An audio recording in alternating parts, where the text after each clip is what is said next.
Let's go a little live really quick. Let's check this out. I blurred out the background. Sunday. We're experimenting. It's coffee talk. I don't know. Grab your cups. Hang out for a second while I drink my coffee before I start my day with you, with me, with everybody. It's coffee talk with the Tika. Nothing rhymes with that but chicken tikka. We name drop here with Stephen and all his friends. All right, everybody. Good morning. How you feeling? I'm feeling okay over here myself. I hope you're feeling pretty good. Waking up and enjoying the day. So grab your cups. If you don't have one of these, go into our store. Links are in the description down below. Look, it gets blurred out. I put the blurry thing on. I don't know if it's good. Does it bother you? I don't know. It might bother me. I just figured I'd go on live. I got nothing to say. I have a cup of coffee. I'm just looking at the news, seeing what's going on in the world, and that's it. I have nothing really to say. But something crazy. Here's something that I just looked up. It was on this day, but it's really not on this day because it's May 5th. It is Sunday. Do you remember Oliver Reed? I just looked, something popped up on my Facebook messenger, the news feed. Oliver Reed, you remember him? He was an actor, British actor, friends with Keith Moon. A lot of those old Hammer films he was in, those Hammer horror films. Remember the English ones? Played a Wolfman in one of them. Like a 60s actor. He was in Oliver. You got to remember Oliver. And he was also in Tommy. You got to remember Tommy with Roger Daltrey. But his last movie he made was a Gladiator. And it just came upon my desk. And I was like so fascinated with this. And pretty crazy how he passed away. He died from a heart attack in May 2nd, 1999, filming a movie Gladiator. It was in Malta, Malta. Am I saying that right or wrong? That's where they were filming it. And he was a big drinker. He would partied hard.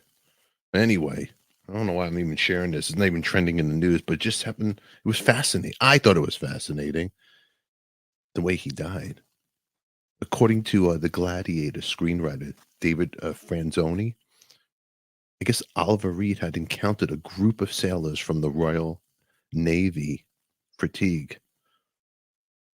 I guess they were on shore leave in a bar. And he challenged them all to a drinking match. Pretty wild.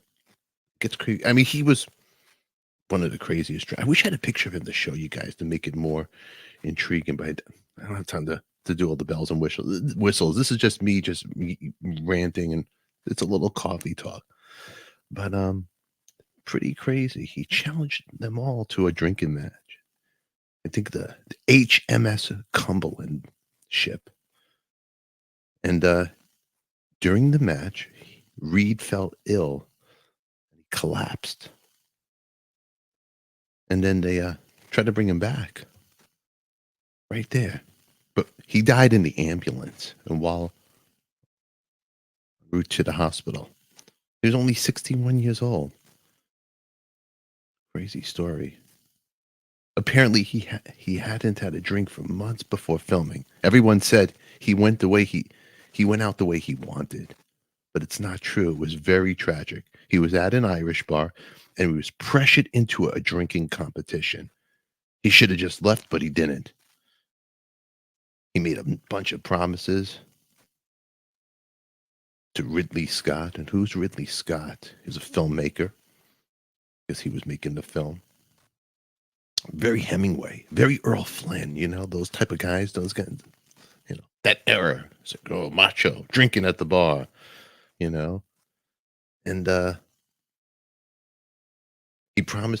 Oliver promised Ridley that he wasn't going to drink during production.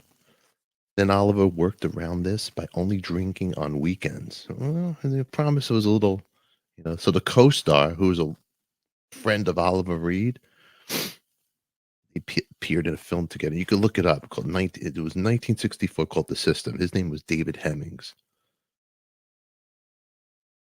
And Ridley stated that David promised to look after him and said to me upon his death, Oliver said this, "I'm really sorry, old boy." Pretty sad. So here he is, promising not to drink, 61, being macho at the bar. I don't know why I even thought about this, but it was the picture they used when I was reading the article. Crazy picture. I'll put it up here as a thing if I could find it for you guys. But yeah, I guess on his gravestone it reads, "He made the air move." Oliver Reed. You could see some videos of him, and I believe it was Shirley Winters, and he's going. Was it Shirley Winters? I think it was, and he's going toe to toe on the Johnny Carson show with her, and he was drunk. Yeah, Oliver Reed. Crazy. He was a cool actor. Let's see what he looked like. That's what he looked like, just to show you guys. That's Oliver Reed. If I could get that. Almost had it. There he is. Oliver Reed. I'll put a picture up there. I'll post it. But anyway, it is Coffee Talk. It's nice to hang out with you guys this morning. And it is May 5th. What's going on with you guys? You want to talk to me in the chat? Because if not, I could just go away. I'm just starting my day. I've been editing. I have my other channel, Artist on Record, the music channel. Had a conversation with Bob Daisley, and that's in my members only on YouTube, in Artist on Record, on my Patreon. You could see the whole unedited version. Ozzy Osbourne's getting inducted in the Hall of Fame. And the question here is, should the Blizzard of Oz band, which was started out as a band, see, the story is when Ozzy got fired from Black Sabbath, nobody wanted to work with him. So and now Ozzy's in the Hall of Fame. But when you think of Ozzy, you think of Crazy Train. I mean, I do. And these great songs, I Don't Know, Over the Mountain, those are the early songs with Randy Rhoads. The band was incredible. And the drummer, Lee Kerslick, drummer, and Bob Daisley on bass. And out of the whole band, there's only two people alive. And Randy Rhoads, of course, on guitar. But out of the band today, the two people who are alive is Ozzy and Bob Daisley. So I reached out to Bob. I go, "Hey, Bob, you want to come on the show and just talk about that time and, how you feel about, he's not in the Hall of Fame," because it started out as a band, the Blizzard of Oz. And you can see promos as the Blizzard of Oz band. But then when Ozzy met Sharon Osbourne, she got in the mix and it turned into the Ozzy Osbourne band. Some people feel that the band is what, because Ozzy didn't play an instrument. You got to remember that. And Bob wrote all the lyrics. So we had a conversation. So I released a clip. It's doing pretty good. It got over 3,000 views already. And I've been editing last night the part with Lee Kerslake. And I got to meet Lee. He was the drummer. And Lee, it's very sad. He was in Uriah Heep. And I met him backstage at a Kiss show in London. And talk about that with Bob. And Lee didn't know me, and I didn't know who he was. He was a man in a wheelchair. Think about this. Just this old guy. And he's just talking to me about how Ozzy finally is going to give him his gold records. All these years he didn't have it. So I'm making a clip now about that. That'll be on Artist on Record. Unfortunately, Lee passed away, but we discussed that. But anyway, yeah, that's stuff on Coffee Talk, and you could check that out. But I figured I just want to drink my coffee, have some fun. So what's going on in the world today? You guys checking out the news, or you avoid the news? I want to know. Talk to me. Let me look at the comments. Anybody listening to me? Nobody in the comments? I don't know. Maybe I can't see it. It's okay. You don't have to talk. Be quiet. Just drink your coffee. Get it together. Right here, John Lennon's son, Sean, opens up on working with Paul McCartney's son. Talks about a future Beatles family music. That's pretty cool. I heard the track on that. Paul McCartney's son, James, put a cutout with Sean on it, and it's pretty cool. Oh, if you're a Beatles fan like me, you'd want to, you got to listen to it. I don't know why I don't do an episode or a clip on that or try to get that out. I think it's really cool. I mean, Sean Lennon, a musician. He has his own bands he's played with, and he's released 2 solo albums. And James McCartney, the song that he did is called Primrose Hill. So check it out. Google it. It's pretty cool. A couple of cool things out there. Oh, the other thing in the news, Motley Crue. They got the new record out. I was gonna do a little thing about that and do a little review um, about the Dogs of War. I mean, is it Motley Crue? Is it not? I don't know. Motley Crue was like Shout the Devil, Dr. Feelgood, Girls, Girls, Girls, you know? Even Saints of Los Angeles is still has that Crue sound. So my question is for any music fans out there, did the Crue lose the coolness when Mick Mars is gone, or is it good? Do you like it? Let me know in the comments. Or if you're watching this after our little coffee talk chat, post it down below in the comments.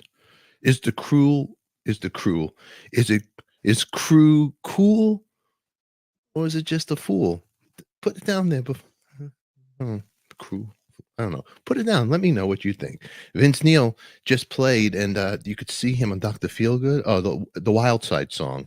He's doing an opening track. The Wild Side. I don't know if they open. I don't know if they open with it, but you see him. He's eating dog shit. He just falls across the stage. You could check that out on videos. It's pretty crazy. You know. And the other question is, all these bands that are out there nowadays, which bands are doing it good from the old school days? There's a lot, Stones are out, Motley Crue's out. What band is not doing it good? Who should just go away? Put it down below. I want to hear your comments, so make sure you put it down below. Hey, Alpha, and there you are. Did you see something of Gene Simmons? You know what? The Gene Simmons solo shows. I know the guys very well. Friends with everybody in the band, except for the one guitar player. I don't know him, but Brent Woods, Brian Tishy, and of course Gene Simmons. And I don't want to, diss the band, but I saw the one video of them doing a show at Rock and Brews. I almost went to that show, but I didn't want to get stuck in traffic. I am not too sure how I feel about the set list at that time. I don't, and let me know how you feel about that. It was a weird set list because there's so many songs to choose from. I think it was really odd that Gene played "I Was Made for Loving You" because that was odd. And I don't know. He has a lot of good songs, especially on his solo record. I mean, I would like to hear "Mr. Blackwell" from The Elder. I thought that was a great song, great song.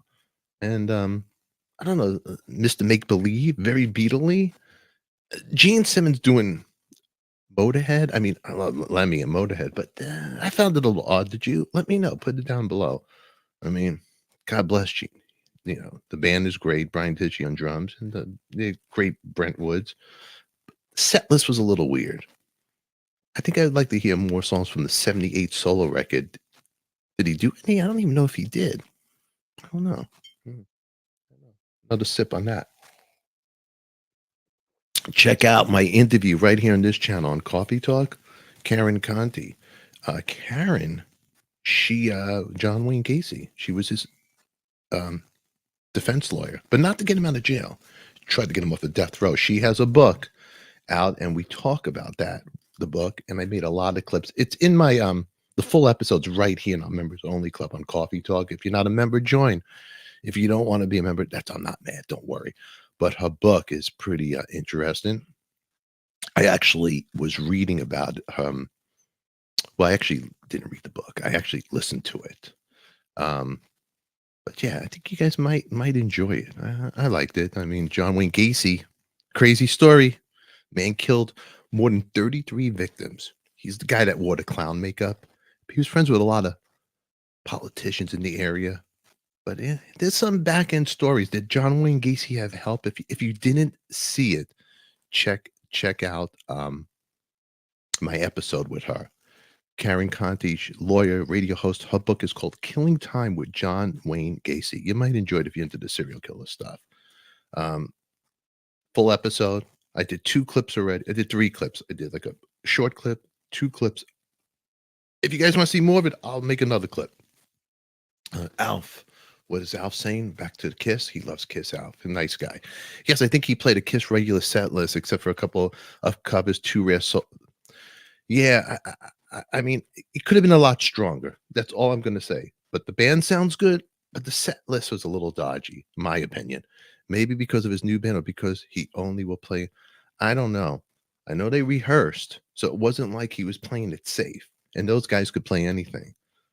I don't know who's calling out the shots on the set list, but some songs were sleepers. My opinion. Okay. Serial killer, back to the serial killers. Karen Conti, really lovely lady. Check out the 2 videos. Let me know what you guys think about it. And I got Ted Bundy in this channel. I have a playlist. I'm trying to fix it up. My Ted Bundy interview with his lawyer that defended him. Also, a woman who survived the Ted Bundy. She was sleeping. The Florida, remember Florida, the sorority house where Ted Bundy snuck in there when everybody was sleeping? There was a woman who wrote a book, Kathy Klein, is it Kathy Klein Rubin? She wrote a book and she discusses it all in with me and you. You can check out the video. It's here. It's on the playlist. Go check it out. But that's cool. Ooh, really quick. You know what else? While we're on a coffee talk little conversation here, Alice in Chains. Remember them? They opened up for Kiss, Alice in Chains when the Kiss did the makeup reunion. I think they did Tigers. Was it Dodger Stadium? Tigers. It was a big show in Los Angeles. But Lane Staley, I actually got inside his apartment where he died. I videoed it. I went around it. See, this is on Artist on Record. I didn't release the clip, but I was outside and I released the clip of me outside and I'm pointing to his condo where he lived. But I realized I was pointing to the wrong, it's the 5th floor, but the wrong side. See, when I went back and I did some investigation about it, because I want to do a whole Seattle. I never got into the grunge scene, but the stories behind it, it's pretty cool. And I decided to investigate. So when I was Googling, there was a TV guide that gave you it was in Lane Staley's mail. And it had his apartment number. So I Googled the address. The place is for sale. So I called up the real estate agent and I went in there. But the place, the guy is not the real agent. He just let me in, walked around. There was only 3 owners to that place. Lane bought it in 97 for like $280.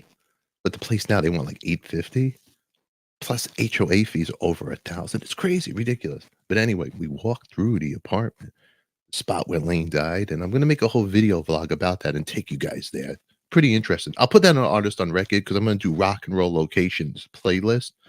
As I do my live interviews with the famous musicians you like, I sometimes get a little bored, so I need to venture out and do other stuff. So I want to do a whole thing and take you on locations where, like, Mother Love Bone, that was the band before Pearl Jam, take you where certain things happen, where the singer died and where he's buried. I'm going to do a whole cool playlist there. And over here, we do have Dean Butler. Remember Dean Butler from Little House on the Prairie? He's going to be coming on the show and talk about his new book. Yeah, Little House on the Prairie. I think they had a 50th anniversary or something like that, but Dean is going to come on here and we're going to do an interview with him. So I'm looking for people with stories and locations. We'll do here too. And I'll take you and mix it up a little bit. Janine, yeah, interesting. Yeah. Janine, yeah, it's pretty interesting. I agree. So mixing it up. So make sure you subscribe to this channel and my music channel. But a lot of locations and traveling things, I'll put some stuff here as well so you guys get to see it. I want to take you guys places and then interview people with human interest stories. Definitely check out the Karen Conti story and her time with John Wayne Gacy. That's an interesting story. Back to John Wayne Gacy. I don't know why I'm going back there, but Karen Conti has a book out called Killing Time with John Wayne Gacy. And if you're just tuning in, she was John Wayne Gacy's defense attorney. And if you remember John Wayne Gacy, he was the guy who was dressed like the clown, and he was convicted for killing around 33 victims to kill a clown. But he didn't do it alone, or did he? And we talk about that with Karen because supposedly he had 2 boys living with him and helping him dig the ditches under his house. That's where he would bury the bodies. But then he ran out of room. It's a crazy story. So we talk about that and how he's very similar to the Gilgo Beach killer. There was something very similar. Even I asked her about Jeffrey Epstein. Does she think Epstein was murdered in jail? So you're going to dig. If you haven't seen it, check it out right here. And then the unedited is my members only, but I'll probably do another clip from there too. Pretty interesting stuff. But I just wanted to say hi to you guys and, whatever. Just a little coffee talk, a little time with you and me in the morning. I'm going to go work out. It's Sunday, right? And finish my coffee with you guys. I don't go live much, and maybe I will do. Let me know if you want to go live and just chat like this and stuff that I'm bringing to you. Um, I did some more stuff too. I have Allman Brothers. I went to Macon, Georgia, and I released one little clip here. I took you back with their first album cover, where the whole band is in front of a tomb, and I take you to the locations, and I take you to Elizabeth Reed's grave, and I did a clip there. But then I went all over Macon, Georgia, and I went to the big house where the band lived. And what's crazy, I also go to the actual location where Dwayne Allman was killed in a motorcycle. Can't even speak. He was killed in a motorcycle accident a couple blocks away from the house. A year later, Barry Oakley was killed in a motorcycle accident a couple blocks from the house. Two different spots. But I go to both locations. I go inside the house and get some. I just haven't put together the video, but there's a restaurant. And hold on, I gotta take the setting up because you're not gonna see this. Let me take off this background. We don't need the blank. Okay, because I have a nice background. I don't know why I'm blurring it out. I'm out of my mind. Check this out. H&H Restaurant. It's a landmark restaurant. I go there too. It's where the band used to live, and the lady that ran it, she used to feed them for free. And this was the menu. So I took the kids' breakfast menu, and it's still there intact the way it was when the band ate there. She passed away, the lady who ran it, but that's the menu. H&H Restaurant. So it's pretty cool. It's soul food, but it's breakfast. And you could get mac and cheese, mashed potatoes. All this, they got kids' breakfast plate. No, it's not very good for the cholesterol, but it is a landmark. You get breakfast and lunch. So I go all around Macon, Georgia, and then over here, just to show you guys, I'm going to make some vlogs on this stuff. I just got to put it together. I've been so busy. I'm doing 2 channels. The Allman Brothers Museum. This is all the locations where everything happened in their life, from where where Dwayne, the motorcycle crash, the house where they lived, where they did their music, where they played. It's a whole list of stuff. So I cover a lot of this area. And now I'm getting more into the Allman Brothers. I'm just going through a whole kick. So yeah, that's pretty cool. Pretty cool. But a friend of mine is in a band with Greg Allman's first son, Michael Allman. So, man, I'm trying to get him on the show. Maybe we could talk about his relationship with his dad, and maybe there's some good stories that are not told. And I'd rather speak to the people who knew the real people instead of me Googling it. It's the best way to share with you guys. But anyway, it is Coffee Talk. It is that time. It is Sunday, May 5th. Telling you what's going on here, talking to you guys. You guys are beautiful. Make it a good Sunday. Thanks for chatting with me. And thanks for watching. And for anybody who's just watching, I love you. If you're just staring and bored, I love you. Thanks for the support. Who supported me yesterday to today?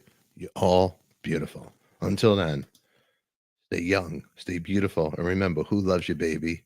We do. Catch you all later. Bye-bye. It's Coffee Talk with the Tika.